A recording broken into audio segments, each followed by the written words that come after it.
So as you all are signing in and getting settled for today's webinar with Dr. Basu, we'd like to welcome you all to this New Perspectives Integral Yoga platform, which is sponsored, as you probably know, by Aarau University in Surat, India, as well as Sri Aurobindo Integral Life Center that's in Surat, as well as here in Fountain Inn, South Carolina. And all three organizations are founded and envisioned by H.P. Rama. I'm Rade. I'm the executive director of the center in Fountain Inn, and I'm joined by my colleague, Dr. Vladimir Yatsenko. And we'd like to just observe a few moments of silence before proceeding with the webinar, please.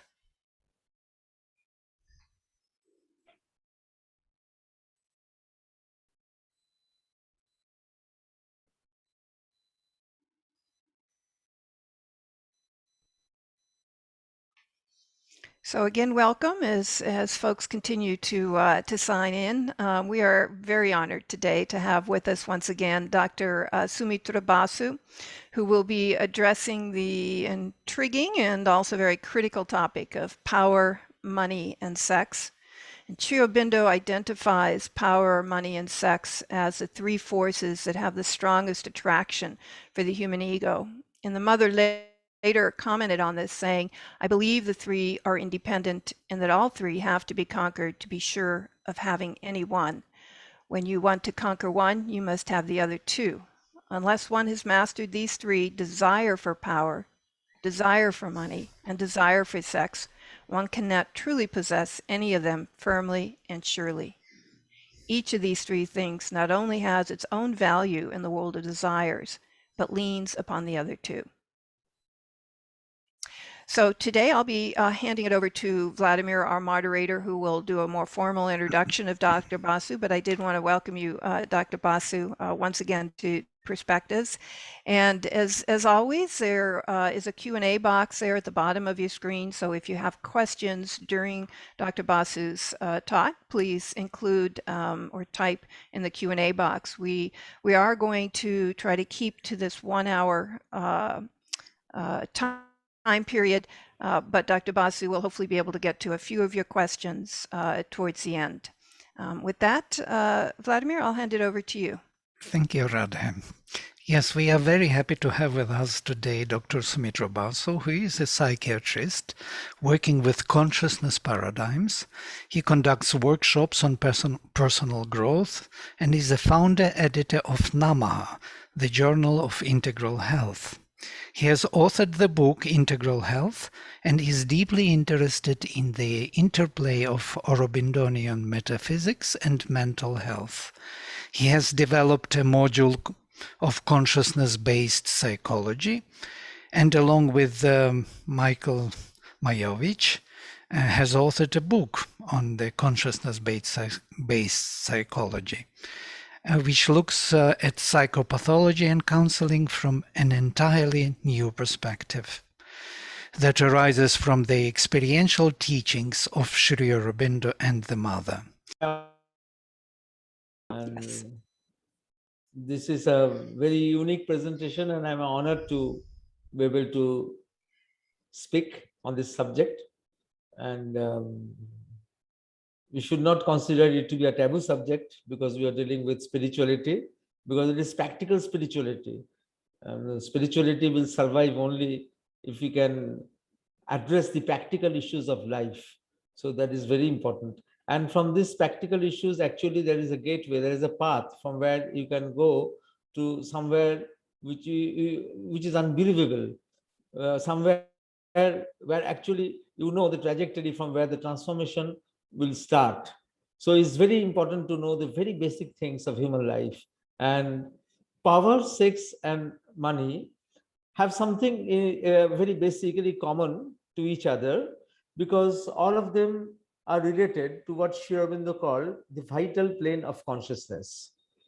There's the plane which is the reparator of our life energy. There's the plane which holds our emotions, our dynamisms, our passions, our great energies, our great creative, what we call potentialities. You see, if an artist has a great idea that one has to have the vital through which that idea has to be executed in the world. So without the vital, the idea will be a utopian idea. The idea will not be executed. So even if you are a great thinker, you need to have a very fine vital, a strong vital through which the idea has to be executed. So the vital is so important and so difficult to understand. Then Sri Aurobindo uses the word vital as a noun. This is interesting because Sri Aurobindo has given such importance to this zone of consciousness which lies between the physical consciousness and the mental consciousness. And Sri Aurobindo therefore uses it as a noun and shows how important it is. So you see that sometimes when we see that there are very famous people and who are having problems with their very practical issues of life, like sex and power. Or, on the other hand, they are very powerful people and they were are very creative people. They are people with great ideas, and we are surprised when we find that they can't handle such practical issues like power, sex, and money. Then we are surprised that how it is that. How do we reconcile this fact that a person with great creative ideas cannot handle these very mundane issues of life? This is because the vital is not understood. Because the person might have great creative ideas, but that does has been purified or transformed or has been properly geared to. So the vital needs to be addressed in a very proper way. Unless the vital is there in its proper position, then whatever great ideas you might have, you might fall prey to these very mundane things of life, this power, sex, and money. So vital is that important. But then again, when I'm loosely saying that all these things are related to the vital, but in the interplay of power, sex, and money, there are zones of the vital where different things take place which are going to affect this interplay. So this interplay is not equal at every place of the vital. There are differences also in the what you call in the expressions of the vital. So you have to, we'll bear with it. We'll go through PowerPoint presentation, and it is something which might appear a little bit difficult, but then you have to go back and look at the planes and powers of consciousness on which Sri Aurobindo has said many things, has written many things that are in the letters on yoga. There are many references to them. So might be you have to cross-check them to understand certain of the terms that we will be using here today. So we'll just go sharing the screen.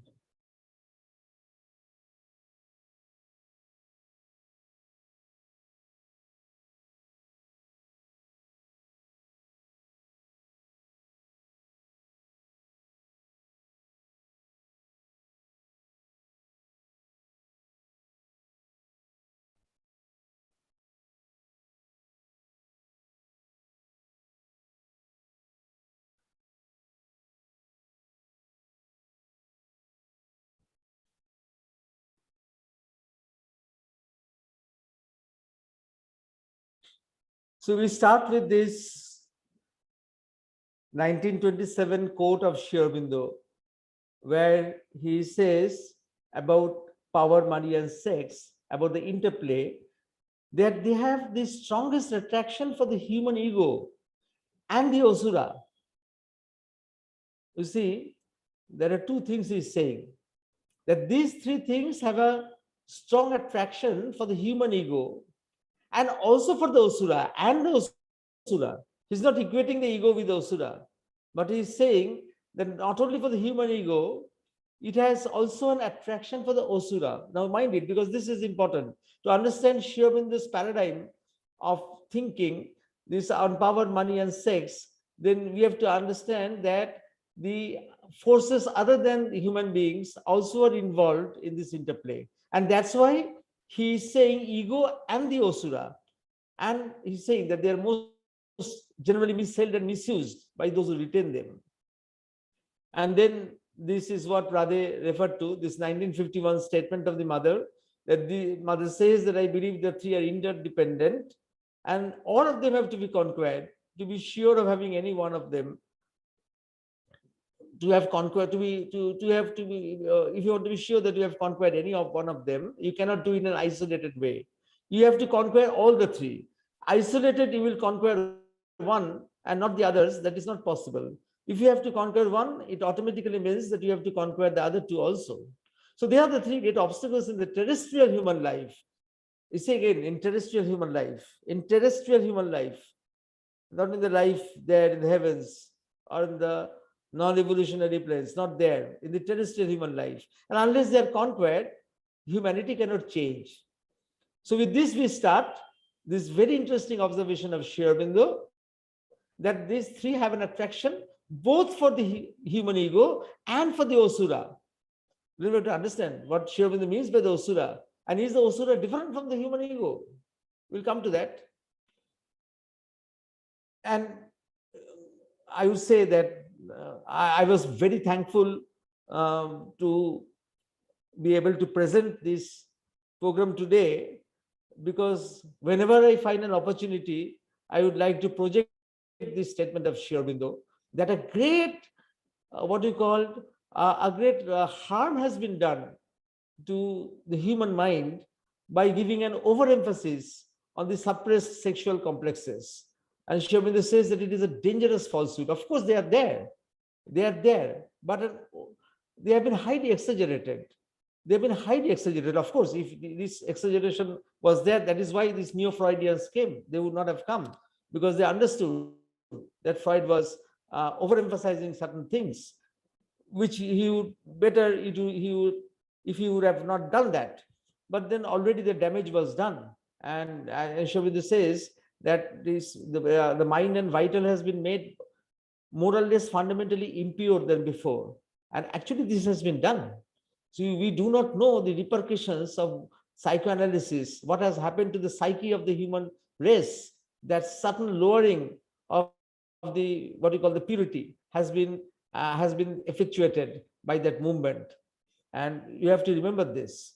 Of course, the backlash is coming. As for example, Michael will always tell you, as last time Michael told you, that how in USA, the Freud has been totally repressed by clinical Buddhism, by mindfulness, meditation, and other things, which are all representing clinical Buddhism in practice. So that would have come, but by the time, a great damage has already been done.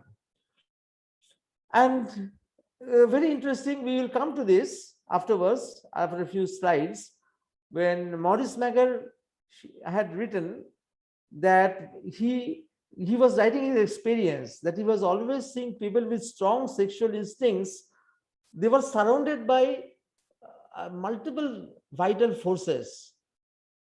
And mother said it is right. What he has said is not wrong, it is right.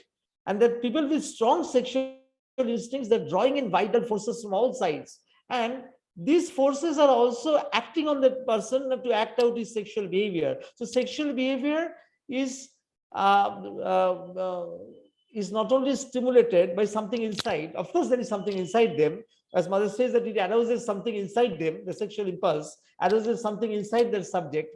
But also there is something which is being there, which is being attacked or stimulated from outside also. Something is coming from outside also. There's an excitation that comes from outside. And if people who are deeply into sexual malpractices, if they are questioned differently, if they are asked in a different type of setting, then they can confess that there was something also outside that was stimulating us. It's not only that things that were coming from inside. Now, this is very important to understand. You see, this is relating to the first statement of Sri Aurobindo, that these forces have an attraction for both the human ego and for the Asura.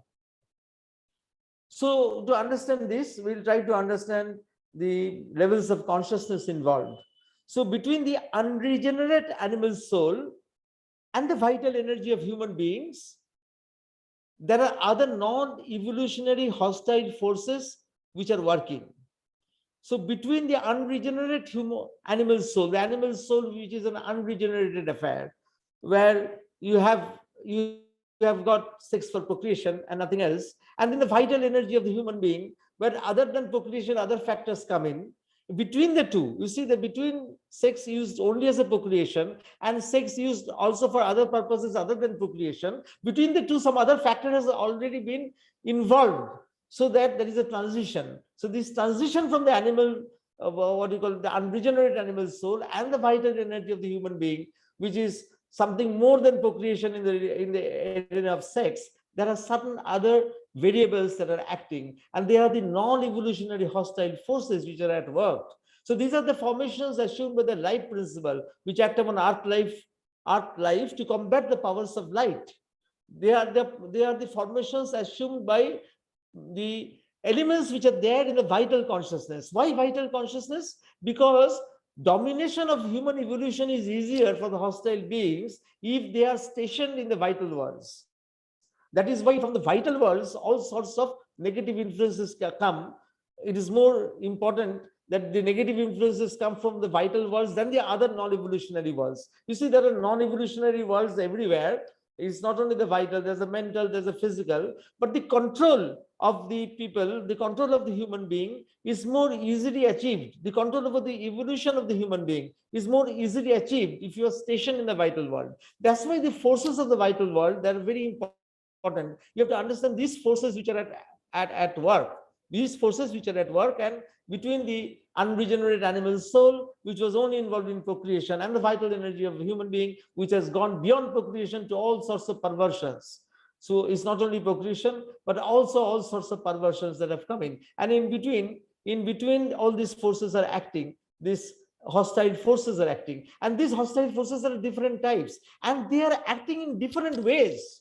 Now, people, for you who are not comfortable with the term non-evolutionary world, I think we have previous slides in the previous programs in the new perspectives where we have talked that the manifestation where we are seeing only the evolutionary world, but there behind the evolutionary manifestation there are non-evolutionary worlds also, and these two worlds are interacting with each other. This is a different subject. If you're not conversant with it, I would request you to go back to one of our presentations in the new perspectives and see the equation between the evolutionary and the non-evolutionary worlds. So there is a world of evolution, and behind it there are non-evolutionary worlds, worlds which are not evolving but which are interacting with our evolutionary worlds. So behind the mind there's a non-evolutionary mental world. Behind our vital, which is evolving, there is a non-evolving vital world, and behind our physical there is a non-evolving physical world. Now there are these formations in this vital world. They are coming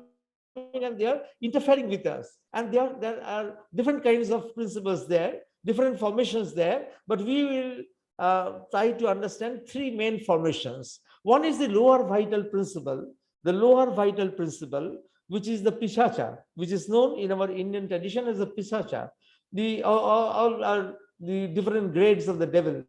Then above the lower vital principle of the Pishacha is the violent kinetic ego, of the Rakshasa, the middle vital principle. That's different. That's a bit different from the Pishacha. Pishacha is lower vital principle, and then the Rakshasa brings a violent kinesis.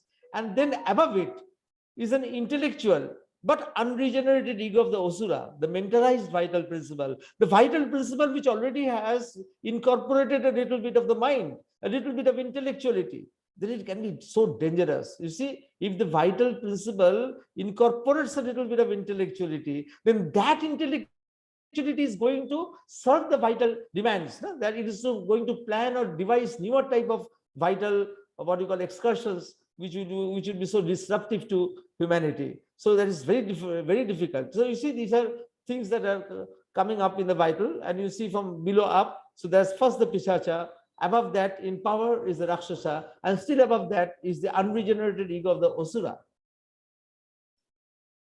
So these influences of the vital worlds are hostile forces in our life. They either possess humans or act to them. So these influences of the hostile forces, they either possess the human beings, and that means they captivate the human beings, or they act through them. So it can be two ways. They can act through the human beings, or they can totally overwhelm the human being, as if the human being is an automation in their hands. Now, then these three are acting differently. These three forces are acting differently, which we'll try to understand. Very interesting. The lower vital Pisacha forces act on the physical vital plane of consciousness. Now, what is the physical vital plane of consciousness? The physical vital is the plane where the vital energy has to be subservient to the physical demands. So the vital energy is not so much involved in his passions, in his dynamisms, in his great likings and dislikings. Not that. It has to follow the physical demands of nature.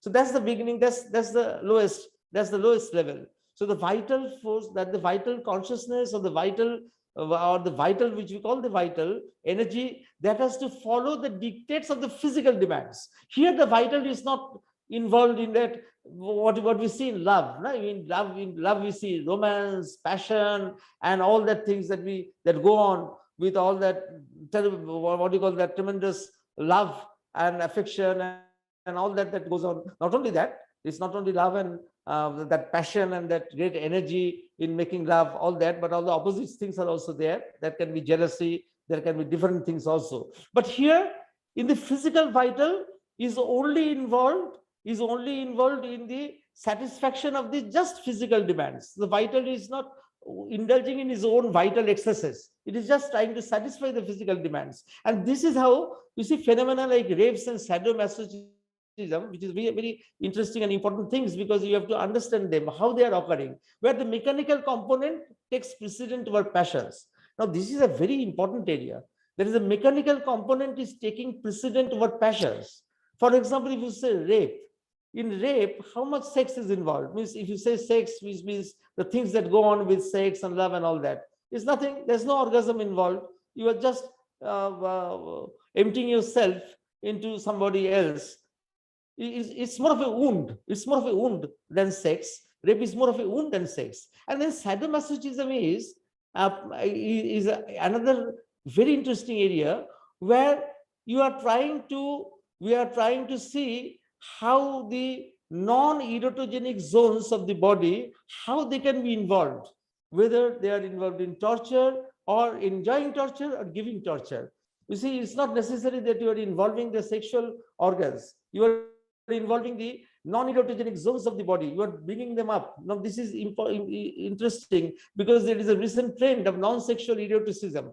This is now being discussed in many places. I think Foucault gave a lot of importance to it, that this is something which is happening, which is a new thing about the body. The human body is trying to be also important as the vital energy. You see, we first started with the physical consciousness, which is represented in our body, and then the physical consciousness was then enlivened with energy. The energy, vital energy, impregnated the physical consciousness to produce a different type of human being. So which is not only physical, but is physical plus full of energy, full of vitality, full of emotions.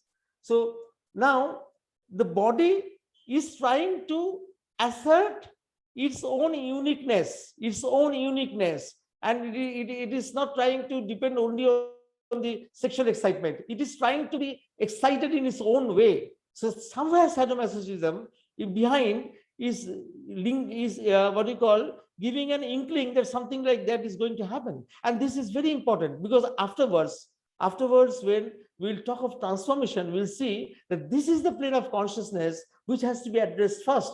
This is the plane of consciousness which has to be addressed first. We'll come to it, because when you are trying to have a new type of body, when, as mother said, that in the new creation, what will happen, the usual process of sexual procreation will not be there. So, and we see that beginning is already being made. Sri Aurobindo had said that there will be a new way in which children will be born, not in the usual way, and he had also said that before that, science will also come to help that. Science will also precede that initiative by its own methods, and that we see that we're happening. Means Sri Aurobindo said that in 1950, 49, 50, and after that we see what are the things that are happening that has led to the IVF babies, and even that when Dolly was cloned, the sheep was cloned from the somatic cells, not from the sex cells. So you see this what we are seeing at a very perverted level, very lower level, very deviated level at the physical vital. This is a thing which, when transformed, if this plane is transformed, can give rise to many unique things at a different level, at a different denouement. So though it is a very troublesome thing, physical vital, and it's something that we despise, something we are not comfortable with, but you have to remember that we can't throw it out, because afterwards in transformation, this plane has to be given its due importance. Only then things will change. After that, we have this middle vital. The middle vital is the middle vital of the Rakshasa force, acts on the vital physical plane of consciousness, where the physical has to succumb to violent passions of the life energy, that's an ordinary love. This is what we are conversant with the middle vital Rakshasa force acting on the vital physical plane of consciousness. The physical has to succumb to the violent passions of the life energy. So love is something where you have to consider the passions, the energies, the different forms of romanticism. All these things have to be considered. When it's not, love doesn't mean only at the physical level you are acting, or sex doesn't mean that the sex has to be converted into something else, where you have all these dynamisms and passions and romanticism. If that was not there, then we would not have this so much literature. Not throughout the world, literatures and cinemas and everything is surviving only because of this vital physical love. And this first started long back.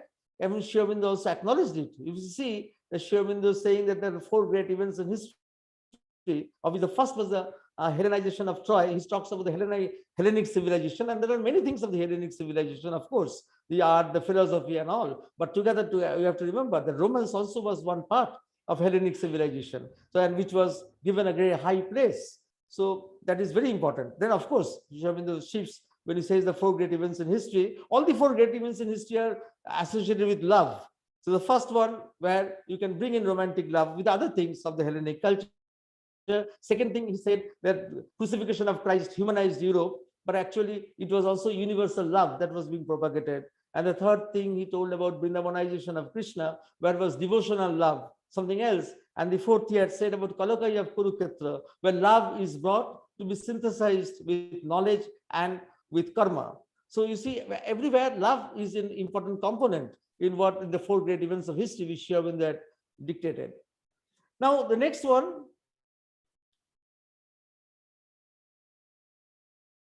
the mentalized vital Asuric force. It acts, the mentalized vital or the Asuric force, it acts on the mind. It is very important. Now, this is where it is the mentalized vital, where the vital has been impregnated by intellectuality.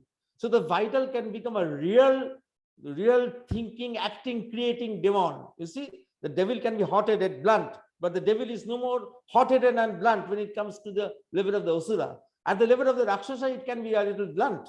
At the level of the Pishacha, it is totally blunt.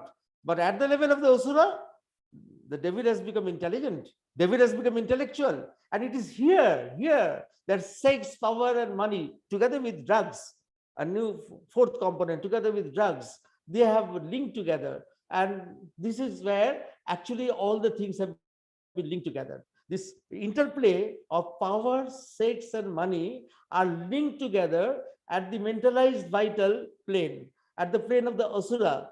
At the plane of the Asura, they have become linked together. And we can see that. You see that Hugh Hefner of Playboy, he alone changed how the public discourse. He's a perfect example of how that force was acting through him. And today the result of this mentalized vital Asuric force, what is the result? We see the multi-billion industry of the post-war world, the pornography, which is a multi-billion industry, and more important, increasing separation of eroticism from procreation. Of course, it is aided by things like birth control, technological and social developments with IVF babies and all that. But there is an increasing separation of eroticism from procreation. And that is very important. That is a contribution of that mentalized vital Asuric force. And that is there. It is actually contributing to the interplay of sex with power and money. And then we see this commodization of pleasure, the commercialization of courtship, and all these things. Now, what are these hostile forces? They are there to oppose the powers of light, and they express some cosmic stress. They express some cosmic stress, Sri Aurobindo said. And Sri Aurobindo said that if you destroy them in the earth, they would still remain in the tribal worlds. So that's why, for example, Sri Aurobindo didn't waste his time to design how they could be destroyed in the earth. He, on the other hand, spent his time to see that how they could be transformed. You see, there is a basic thing, very important to understand, that if these forces are destroyed, they will go to the non-tribal worlds, then they will remain. So for Sri Aurobindo said that, in Sri Aurobindo's view, fighting with them here so that they are destroyed will have little value unless they are transformed. And then this these forces have self-fulfilled egos in the tribal worlds. So in the tribal worlds, they are full of ego and their ego is fulfilled. But human ego is not fulfilled. Human ego always has a yearning, always has a gap, always has something more to achieve. So until the soul replaces the human ego, the human soul has to replace the human ego at one point in time. Until that is done, the human ego is imperfect, and it is not self-fulfilled, and therefore the hostile forces find an easier way, or it is easier for them to gain control over those of the human ego. And that is how the hostile forces have induced perversity in earth ignorance. Now, how do you combat these hostile influences? One is development of ethics and morality. We always, throughout the world, all religions have tried to do that, especially in relation to things like sex and power.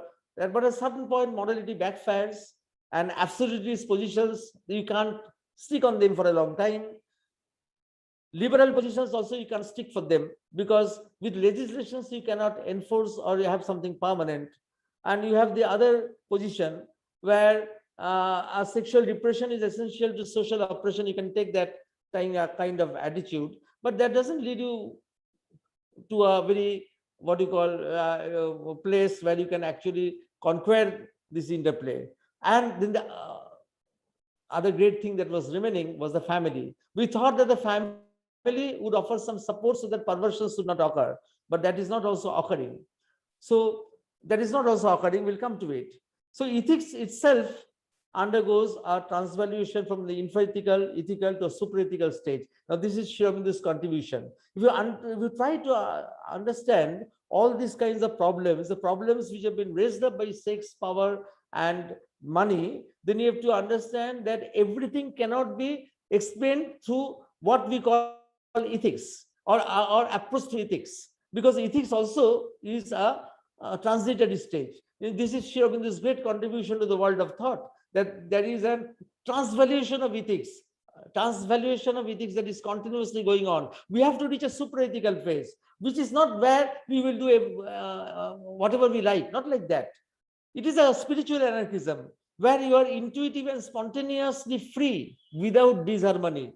You will be doing the correct thing without any disharmony, without any perversion. But on the other hand, you are completely free. It is a type of spiritual anarchism. It is a very great goal. It can only come when there is a transformation of the human being into a higher being. It cannot come so easily. But then so easily also, problems will not be solved. And until the masculine and feminine principles relate to each other in equal poises at a very high level of consciousness, nature will undergo all sorts of experimentations, which we label as deviations. You see, the masculinity and femininity, they have to relate with each other at a very, very high level of consciousness. They have to come together. It has not been achieved till now. Until that is achieved, nature will try all sorts of deviations. Until these deviations are possible or will go on, is always there is a scope of this interplay of power, sex, and money going on with their pernicious influence. They will always go on. So this is also another thing that we have to consider, that masculinity and femininity as principles, they have to come and align with each other in equal footing. And the family has failed to grow as the first unit of collective consciousness. So nature is therefore breaking the family, the conventional family, to create a new type of family based on soul comradeship. So this is another thing that is happening now, that nature, because we thought that the family would be able to counter all certain kind of sexual devices, certain kind of interplays where perversions, extramarital relationships and all are so many, what you call, are encouraged. The family will be acting as a defense, but the family has failed to grow, and therefore the family is breaking. And the mother said that the new type of family will be formed, which is a family based on soul kinship. So until that comes also, we will not have full control of everything. And then this is very interesting. The death came with sexual reproduction.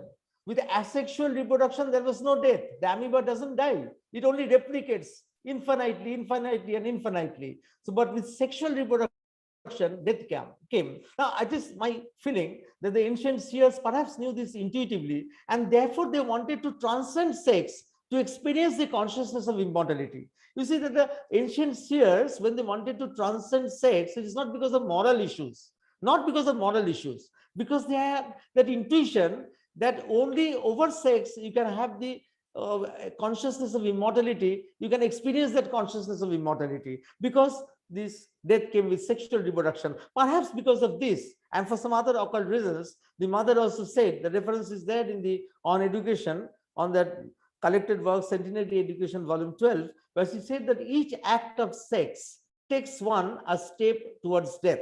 Each act of sex takes one a step towards death. I think that perhaps because of this intuition and for other occult reasons also, that mother had given this statement.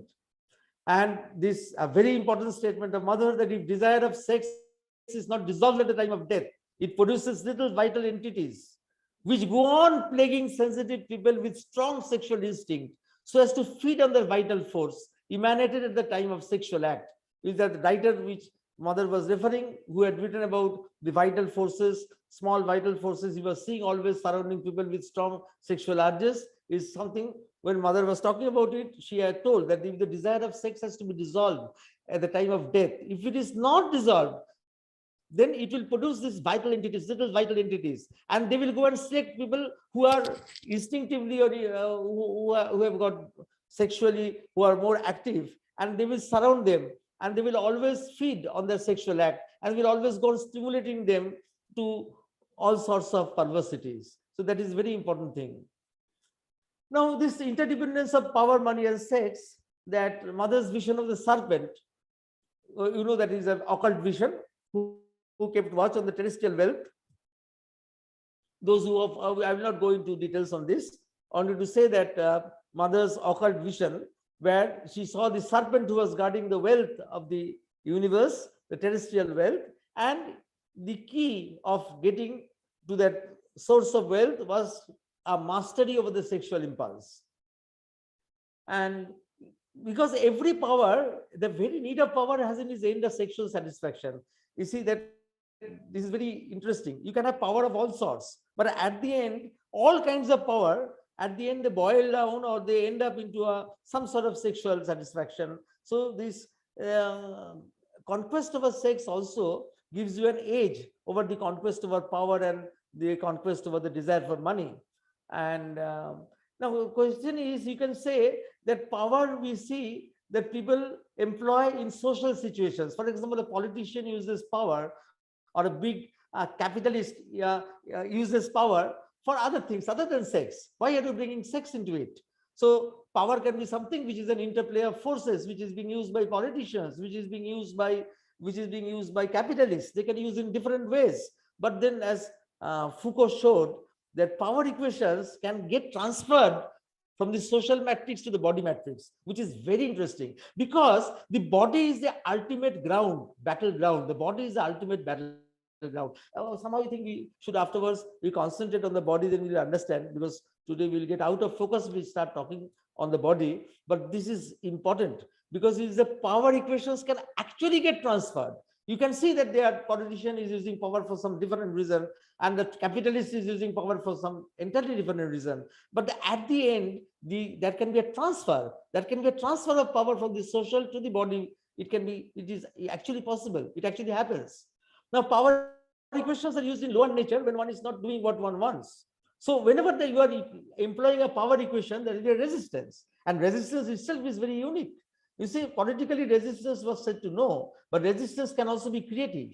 Resistance can also be creative and can force power relations to change their strategies. This is how homosexuality was considered to be a disease. But that resistance that happened, the homosexual groups gathered, and the enormous resistance they created, the power groups which were deciding what will be an illness and what will not be an illness, they had to change their strategies. So you see, the resistance also is important, but resistance doesn't not only come at our level.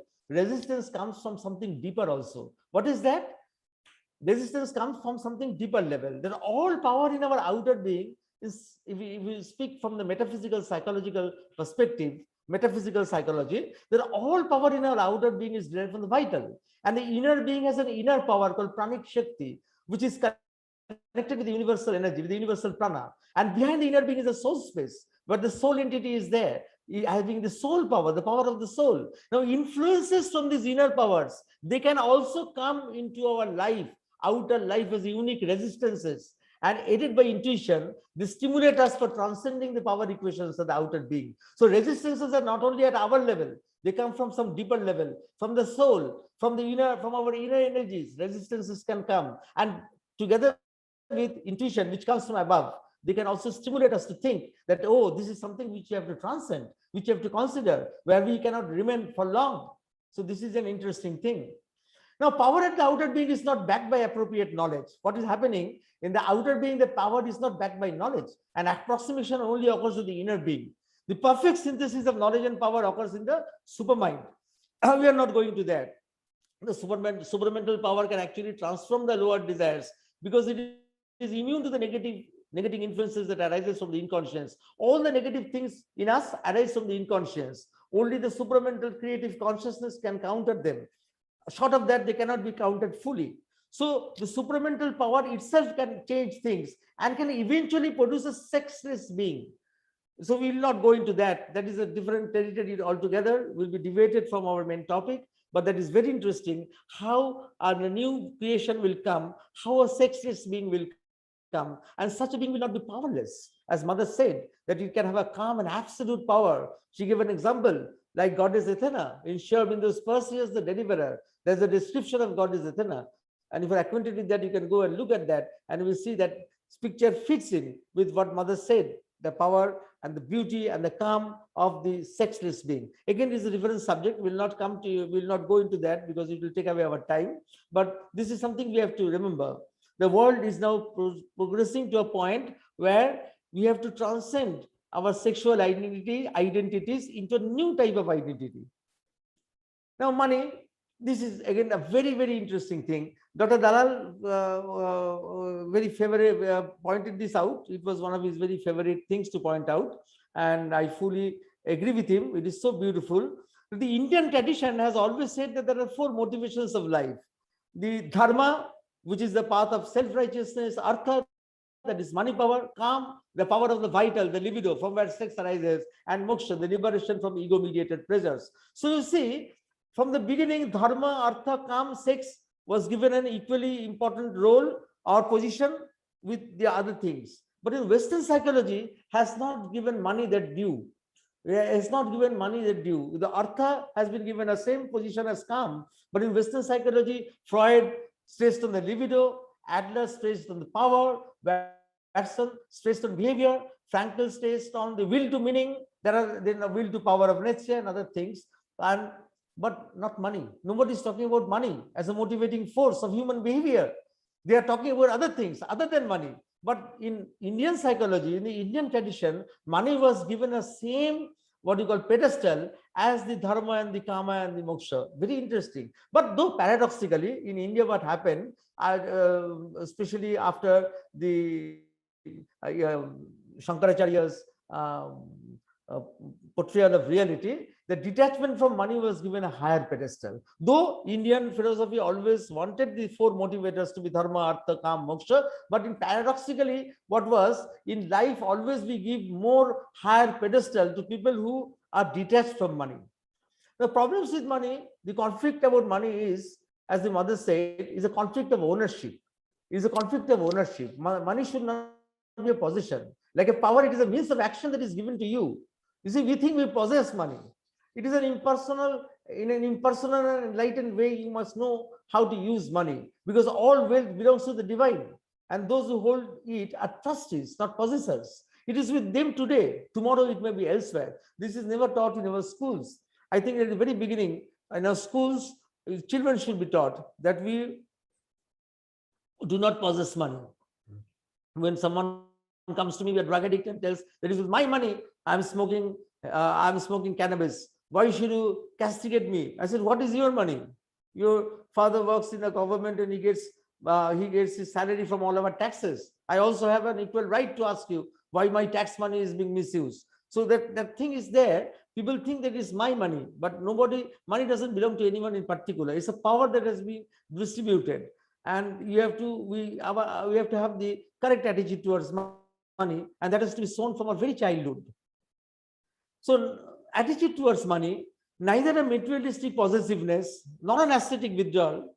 You see, what Sri Aurobindo advocates, that you don't have to be materially possessive about money. You don't have to be ascetically withdrawn from money. Our thing is that we have to bring back money from the clutches of falsehood and to be placed at the service of truth, because money today, wealth today, is in the hand of the Asuras, and it has been conquered from the Asuras, because the Asuras are intellectual vital beings. The devil who has become intelligent and intellectual, tremendous, and from him the money has to be brought back. And for that, what you need is an equality of mind, absence of demand, and full dedication of what you possess and receive, and all your power of acquisition to the divine Shakti that has to be given. But again, remember, in Sri Aurobindo's perspective, the true value of wealth has still a greater purpose: to make the earth ready for the new creation. So that is what we have to creatively find out, how we can use money to make the earth ready for the new creation. That is a challenge that has been given to us, and this challenge we have to accept, and we have to grow in it. So like yoga has grown with many things, so this also you have to grow. You can't leave it only to the economists to plan what money will be done with what. The equitable distribution of money for the peoples of the world, that is one thing, but using money for the new creation is something else, which we have to intelligently design.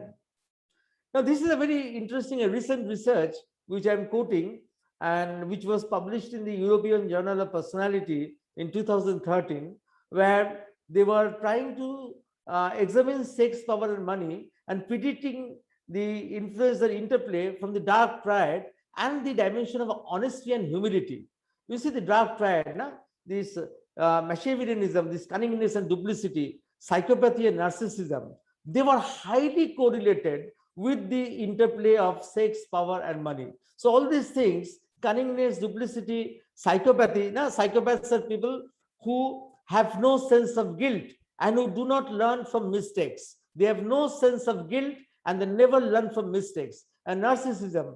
So narcissism is self-love, and they were highly, linked with this misuse of sex, power, and money. Sex meaning short-term mating tendencies and sexual favors, which are given in many places. Power, which is social dominance and desire for power, and money in meant by conspicuous consumption and materialism. So all these things were correlated with low honesty, humility. Honesty and humility correlated very low with these things, and they so the end result is that the sex, power, and money, they still remain the most disturbing things at the practical level of life. So it is very interesting that modern day researchers are also coming to examine the same things in different types of ways. I think more this kind of research will come, and which will actually show us in the professional world that how we have to deal with these things and not to turn a blind eye to these very important factors. So conquest over power, sex, and money is needed not only for new integer of morality, just for a new. You see, we use the term new normal in the after COVID-19. So there is a new morality, na? So don't hate the rapist, hate the rape. Don't hate the rapist. Like that, the new morality might come. But we are not concerned with that. We are concerned of the conquest over power, sex, and money, so that it is a foundation for the new creation that has to be made. And is that possible? Of course, as Sri Aurobindo says in the Meditations of Mandavya, in his poem, I know, O God, the day shall dawn at last, when man shall arise playing with the mud, and taking in his hands the sun and stars, remold appearance, law, and process old, man once more seem the image true of God. I think we have 10 minutes, and we'll leave the 10 minutes is not much, but you can, if you want to ask anything, or more importantly, if you have to add anything, or if you want to qualify what we have said with something else, you are free to do it. Thank you. Thank you, Soumitra, very much for this wonderful and deep presentation. Actually, that's what I wanted, because for time constraint, I couldn't tell. This separation from eroticism and procreation. You see, that is a very important thing which we have to consider now. Because if you say that with the, you can tell me that appearance of IVF and test tube babies And when mother said that new process of procreation will come, children will be born without the usual process of procreation, then we'll say, will that coincide with a heightened eroticism? But it's not going to be that. That what mother said, that there will be cultivation of the capacity of having a baby without the usual process of procreation, will actually need a transformation of the present human capacities into something else, the intermediary beings, before the supramental being comes. So it is not like that. That means it is a free liberty is being given to eroticism to prosper, because without procreation we are having a baby. So now let us come and play with eroticism more and more. It's not going to be that. It's not going to be that easy. What is going to happen is, what mother envisages, the new creation, will only come with the transformation of consciousness. And that transformation of consciousness means a victory over power, sex, and money. Only then we can reach at that position where the human being can venture into something where, without the usual process of procreation, something else can also happen. So this is something this also has to be made clear. Maybe Dr. Basu, you could just come out of the screen share so that we can go back to regular view. If you could come out of screen share. Yes. Right.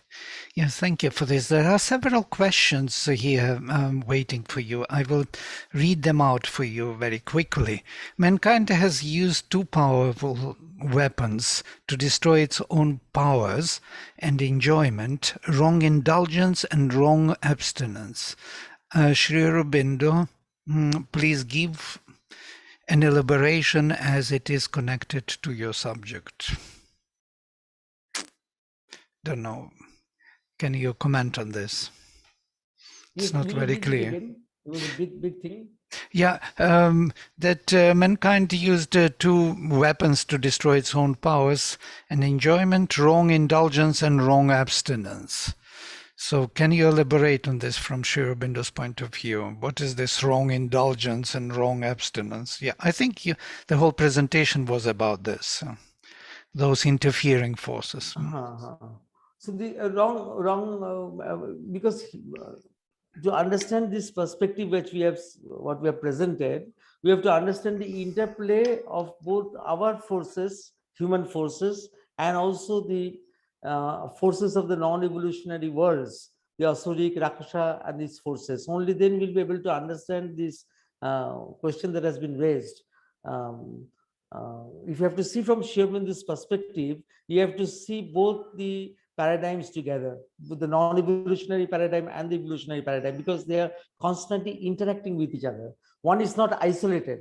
If I have become a great, what you call, pervert who is wanting to destroy many things, I am also aided by these non-evolutionary powers. So by itself, by destroying me, nothing happens. That's why we, if you see in human life, that people who are perverted, people who have problems, people who are destructive, when we have legal sanctions against them, or we might jail them, or we might punish them, nothing happens. Things go on, things go on. People don't learn from mistakes. People never learn from mistakes. We think that we make very strong laws and there will be no rapes, but there are more rapes before. We make very strong laws and all these things will not happen, because these forces of the non-evolutionary worlds, they are coming and they are interfering. So you see, they have caught hold of a person and they are trying to use that person. If that person gets free from that force will go and catch hold another person. The same reason why Sri Aurobindo didn't like capital punishment, because he said that the person who has murdered, who has been possessed by a vital force, and when the vital force has completed its task, it leaves the person and goes and catches some other person. By that time, the other person has become free. So it is a very complex play of forces. We have to understand this complex play of non-evolutionary and evolutionary forces to understand this whole thing, and why in humanity we are being unable to do all things with our strong legislations and strong political will. We just don't stand the test of time. There was also just you reminded me with your example in the ashram when somebody complained to the mother about someone who is behaving not properly, that he has to be banished from the ashram. And then he was stealing something, yeah. And then she said, do you want this force to come to you then next? You will be next to receive that influence. So we have to really, yes, address the force rather than the person. Somebody else asked a question that what happens to people who do not have much money and all that. You see, at every level, these forces act. It doesn't depend on whether you have much money or less money, or it doesn't depend on that, whether you are very rich or whether you are very poor. These forces can act at any level of consciousness, whether at any level of social consciousness they can act. So it doesn't, what you call, act especially on people who we think are very powerful in position, in social position and all that. Not like that. Very, very ordinary people, they might be sucked into this force. If they don't have money, they will try to have money by clandestine means, or whatever money they have, they will destroy that money. That we see. As a doctor, as seeing patients, I see that how very poor people who should save the little bit of money they have will spoil that money in drinks and other all kind of things, which he should not do because they cannot afford to do, but they are going to do it, and they actually do it. And that's why suffering continues. There is one more question. What is the relation between the triple labor, aspiration, rejection, and surrender, specifically the rejection components for mind, vital, and physical, to the conquest of power, wealth, and sex? That is sadhana, but this question is related to our personal sadhana. So it is something which it is our, what you call, it is our main thing which you have to clutch if you have to get over this. Rejection is very difficult because constantly we have to reject. But this rejection, especially if you want to get over a certain impulse, for example, sexual impulse, this forcible rejection like that, it is not always successful because it can get suppressed and can come up later in different ways. So you have to go on persisting together with that aspiration. You see, only rejection without that aspiration to rise to a higher consciousness, without surrendering to the Shakti, will lead you to problems, will lead you to this type of Freudian repression and all. You see, there's only they're trying to reject from consciousness. Where it will go? It will go into my unconscious. But the repression has to be, rejection has to be tuned in with aspiration and with surrender. Then only that risk will not be there, that will get repressed and will come over as a different problem. So it has to be continuously. If you do that, then one day the problem that you are wanting to master will, you will see that it is automatically, it is dropping bit by bit. Of course, it can come. Sometimes it can come, it can invade you in your dreams and your subconscious acts, but that takes time. That is not so easy. But you have to remember that rejection has to be coupled with equal intensity with the aspiration and the surrender to the Shakti. Actually, we can't surrender to the Shakti. We reject that, we try still because we have our moral injunctions. We try to forcibly put so much energy on rejection. But surrender to the Shakti is very difficult. Once you surrender, no, then you can't take it back. Then you can't have doubts. But because we are mental beings, we have doubts.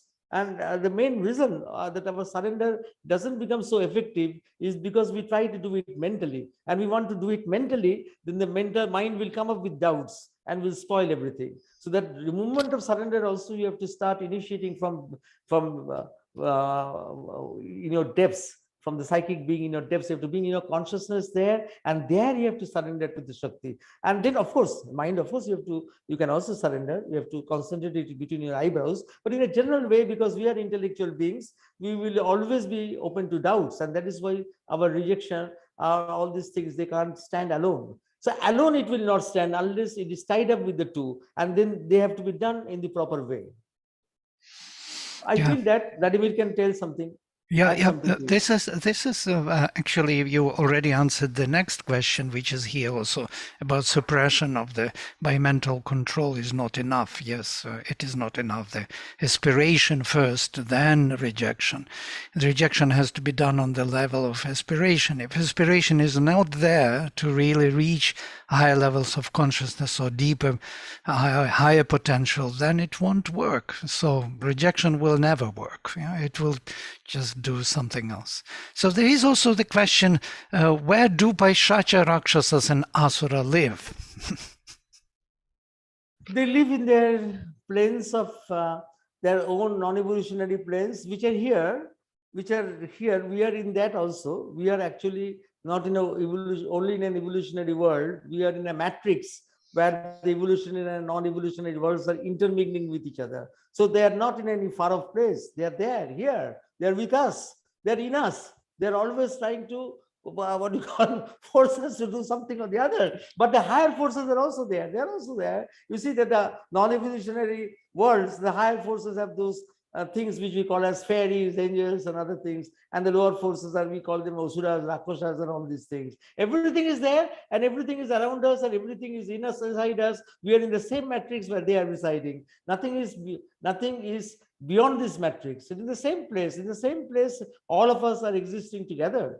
So this is something when we are not aware of it. Not we are aware of it because the non-evolutionary worlds do not have matter as a starting point, because our senses are materialistic senses. So that's why we can't understand them. So then to understand them, you ought to perceive them, you have to go to your subtle senses. You have to use your subtle senses to understand them. With your gross material senses, you cannot understand them, because the material senses can only work in those places where matter is the starting point.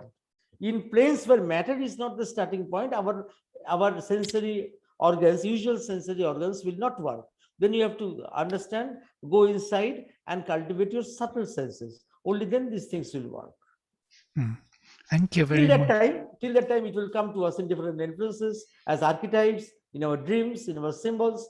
So they will will make their presence felt in different ways. Yeah, I may just add one small kind of thought which comes to me. But you see, when mother was totally free from these forces and dealt with them in transformative way, and even in the 70s already, in 71, she says in Agenda that you can't imagine what kind of forces are coming back to me, knocking into my doors, forces of desires from the childhood, forces from youth. Those forces which were there once activated in my consciousness, they are coming back. So somewhere in this bigger world, they are still there, having their place or their life, as it were, and can come to us anytime. So to be free from that, one has to gain some higher level of consciousness from which you can view them as outer forces and deal with them as outer forces already. So you can have your own kind of gaining consciousness. So what happened, and that is the description in the Gita, where Sri Krishna says that all the rivers of desire fall into the ocean, and we are the ocean. And so these rivers cannot move us. We can see them. They will be there, but they will not motivate us. They will not possess us. And that is the freedom from them. So thank you very much for your beautiful exposition and explanation, the most needed one, because there is always a confusion in this field. And I hope we continue this dialogue. It's very needed for all of us to continue this exploration. It's a new psychology, totally on a new ground, on the integral yoga's ground. So with this, I would like to invite you for the next time to talk. You will have to speak still on the rebirth and karma at the end of November. So we are looking forward to meet with you again, Soumitra Basu. Thank you. Thank you, Dr. Basu. Very much appreciate it. Thank you all for joining us, and everyone will be getting an email on the upcoming events. I don't want to take time now because I know Dr. Basu has another commitment, but thank you for joining us, and again, thank you, Dr. Basu. Namaste. Namaste.